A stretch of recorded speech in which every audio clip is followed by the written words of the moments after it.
Welcome back to the lecture series on computer networks. I am Jasir MP, Assistant Professor, Department of Computer Applications, MES College, Marampalli. In today's lecture, we are going to have a look at network models. In the previous lecture, I gave you an introduction into computer networking, and in today's session, we are discussing network models. We know that the network models or the protocol suite are implemented in a layered manner. So what do you mean by layered manner, layered job? We use the concept of layers in our daily life. The postal service is a classic example where the jobs are grouped together to be viewed as a layer from an outsider. Consider two friends are communicating through postal mail.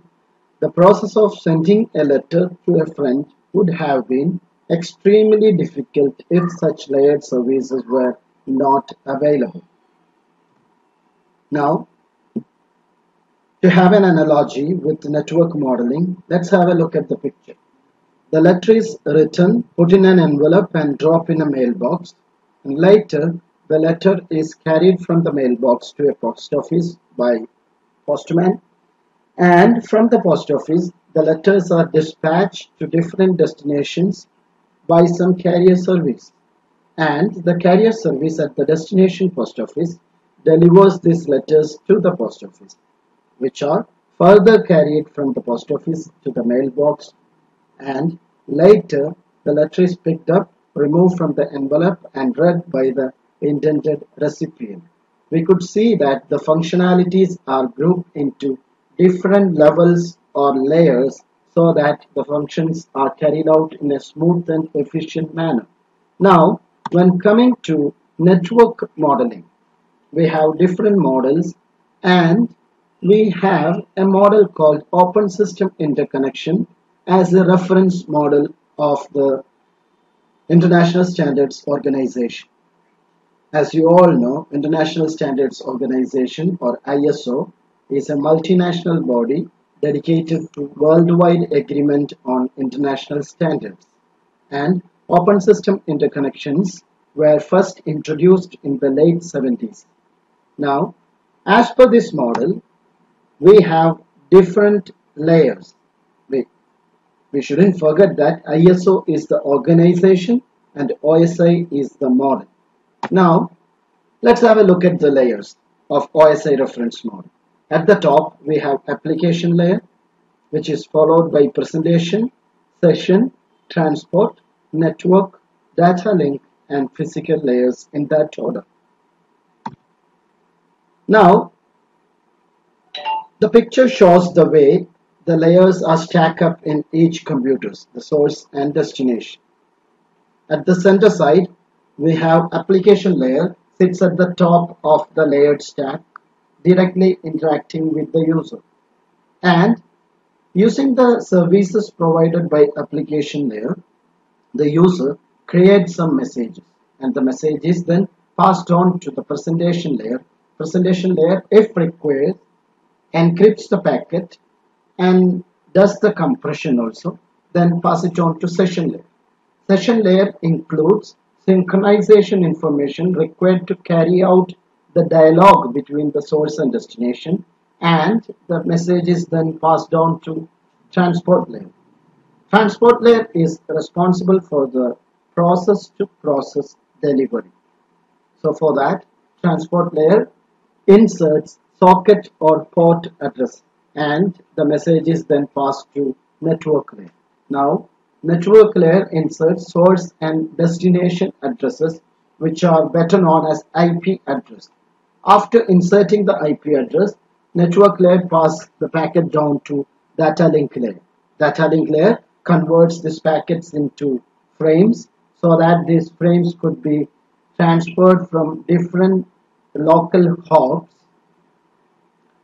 and inserts certain error detection, correction, and flow control mechanisms, and pass this data to physical layer. Now, physical layer is responsible for actually transmitting these bits as zeros and ones from source to destination. So, physical layer ensures that the bits are transmitted uninterruptedly and in synchronization with the destination. At the destination, the physical layer accepts the bits transmitted by the sender's physical layer and pass these bits into data link layer. Data link layer converts these bits into frames, and the frames are passed on to network layer. Network layer retrieves the packets as it is known in the network layer, the packets or datagrams, and these datagrams are passed to transport layer. Now transport layer identifies the destination process, which process is in requirement of this data, and the messages move upwards to session layer. Now session layer is responsible for achieving synchronization and dialogue between these two systems. So session layer interprets the necessary informations out of the message and passes it on to presentation layer. Now, presentation layer, if required, decrypts the data so that the destination system can understand it and passes it to application layer. Now, at the application layer, the services or programs run in the application layer makes it available to the destination user. So similar to the post office analogy, the functions are carried out at different layers so that it smoothly functions without burdening any of the layers nor the end user. Now, in summary, at the top level, application layer includes certain information which could be referred as H7 along with the data generated by the user and passes it down to presentation layer, and at each layer some header information is added, and at data link layer, as you could see as D2, a header and tail to delimit the start and end of a frame is added, and later these frames are converted into series of zeros and ones which are transmitted over a medium to reach the destination. The different layers in OSI reference model, as we know, are physical layer, data link layer, network layer, transport layer, session layer, presentation layer, and application layer. Now, at the physical layer, we ensure the uninterrupted transmission of zeros and ones to the destination system. So, physical layer is responsible for the bit transmission and synchronization. The bits has to be sent and received in synchronization, and physical layer is also responsible for data encoding, how the zeros and ones are represented, what voltage represents 0 and what voltage represent 1. Different encoding schemes are available. So physical layer is responsible for bit synchronization, data encoding and transmission over the physical medium. So, in a nutshell, physical layer is responsible for movements of individual bits from one hop to the next. And in data link layer, as you know, the data link layer receives messages, or better known as datagrams with source and destination address into data link layer, and some header and tail information are added onto the datagram received from the network layer, and data link layer by doing so ensures error correction, error detection, flow of data, and the physical address inserted ensures the hop-to-hop delivery in a local area network. So data link layer is responsible for the hop-to-hop delivery of the data in a local domain. At the destination layer, as you know, the opposite happens, where the physical layer passes the bits to data link layer, and data link layer delimits the frames, and the frames are passed on to destination network layer. So data link layer is responsible for moving frames from one hop to the next. We should always keep in mind that data link layer doesn't take care of the successful delivery of the packet in an internet. Rather, it is responsible for moving the packet from one hop to the other in a local domain using the Ethernet address or the physical address of the systems. Now, the concept of hop-to-hop delivery, as I told you, in internet, different networks participates to form a wide and bigger internetworking, and in this internetwork we have different local area networks and we have different hops, and data link layer is responsible for finding out the next hop in order to continue the transmission of data. A network layer receives the messages or segments from transport layer and adds source and destination address to the segment. It is better known as datagrams at network layer. Now, network layer is responsible for the delivery of these datagrams or packets to the destination. Network layer includes IP address or the logical address of the systems of both the sender and receiver. So without that, the packet cannot be forwarded to the destination. And also we should know that network layer is responsible for routing the packet. In order to reach the destination, the packets will have to go through different routers, and the routing is the responsibility of network layer. The network layer is responsible for the delivery of individual packets or datagrams from the source host to the destination host.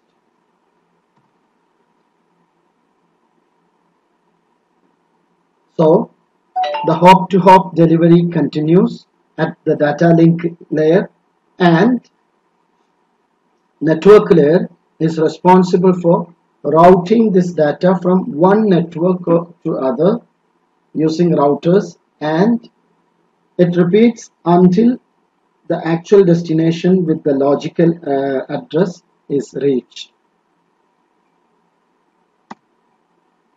At transport layer, we receive different messages from session layer, and these messages are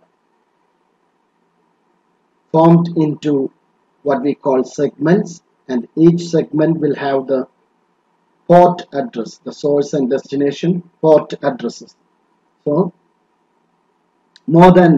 beyond sending a packet to the destination, the packets have to be exactly delivered to the process which are in need of them. So transport layer is basically responsible for the process to process delivery of data packets. Transport layer is responsible for the delivery of a message from one process to other. The idea is the packets has to be delivered to the destination system, and beyond that the packets has to go to the exact process which are using them. So the port or socket address inserted in transport layer helps the network does that.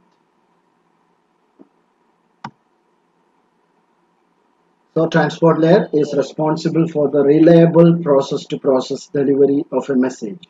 We should know that the network layer is a connectionless service, because to establish a connection and to terminate it and reserving plenty of resources for that is time consuming, that would negatively affect the throughput of the network. For that reasons, network layer is a connectionless service. It is set up as a connectionless service. So there the packets are just delivered to the destination without being bothered about the successful receipt of those packets at the destination. Whereas transport layer has some measures to ensure the reliability of a packet. So transport layer has mechanisms for error control and flow control of the messages, of the segments. And session layer inserts synchronization informations into the messages received from presentation layer in order to enable the dialogue control between users. So the basic duty of session layer is to establish sessions and provide synchronization between users. Session layer is responsible for dialogue control and synchronization. And presentation layer receives data from application layer and, if requires, encrypts the data into another format and compress the data before passing them on to session layer. At the destination, it does the opposite. It receives data from session layer and decrypts the data and passes the data to the application layer. So presentation layer is responsible for the translation, compression and encryption of message. Now at the application layer we have different programs and services for the access of the user. Using these services and programs, the user creates a message, and this generated message is what initiates a communication. And at the destination, the presentation layer passes the data, the decrypted data, which is now can be understood by the destination, to the application layer before presenting it to the user. So application layer is responsible for providing services to the user. So in summary, application layer allow access to the network resources. The presentation layer translates, encrypts and compress the data and passes it on to session layer. Session layer establish, manage and terminate sessions by providing synchronization and dialogue control between the sessions. Transport layer, it provides reliable process-to-process message delivery and error recovery. Network layer, move the packet from source to destination to provide inter-networking. Network layer also does routing. Data link layer, to organize bits into frames, provide hop-to-hop delivery. So data link layer is responsible for hop-to-hop delivery of packets in a local domain, and physical layer is responsible for the uninterrupted transmission of bits over a medium. It also provides the mechanical and electrical specifications of data transmission. TCP/IP protocol suite. So TCP/IP protocol suites are present in today's internet. The layers in the TCP/IP protocol suite do not exactly match those in the OSI model. The original TCP/IP protocol suite was defined as having 4 layers: host to network, internet, transport, and application. However, when TCP/IP is compared to OSI, we can say that the TCP/IP protocol suite is made of 5 layers: physical, data link, network, transport, and application layers. A match between TCP/IP and OSI would somewhat look like this. The physical layer and data link layer is known as host to network layer in TCP/IP model, and network layer as known in OSI, and inter-network layer in TCP/IP are identical, and over that we have transport layer, and the session, presentation and application layers are together known as application layer in TCP/IP.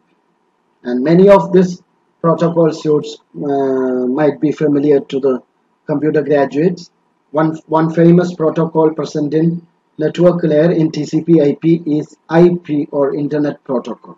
So in the coming lectures, we'll be having a detailed discussion on each of these protocols, and I'm skipping it as of now. And 4 levels of addressing are used in Internet employing the TCP/IP protocols: physical, logical, port, and specific addressing. As you know, physical address, we are talking about the Ethernet address or the local area network address, the address which is imprinted on the network interface card, NIC. So these physical address are responsible for the hop-to-hop delivery of packets in a local area. And IP address, depending on whether it is IPv4 or IPv6, could be a 32-bit or 128-bit representation that uniquely identifies each and every computers in Internet. And we know that at port level we have port addresses, which denotes the source and destination processes. And at application layer we have specific address which specify the network and the host. So today we had a discussion on network models. We discussed OSI reference model and TCP/IP model, and we discussed the layered architecture of network models and how these models are implemented and helps in data communication. Thank you.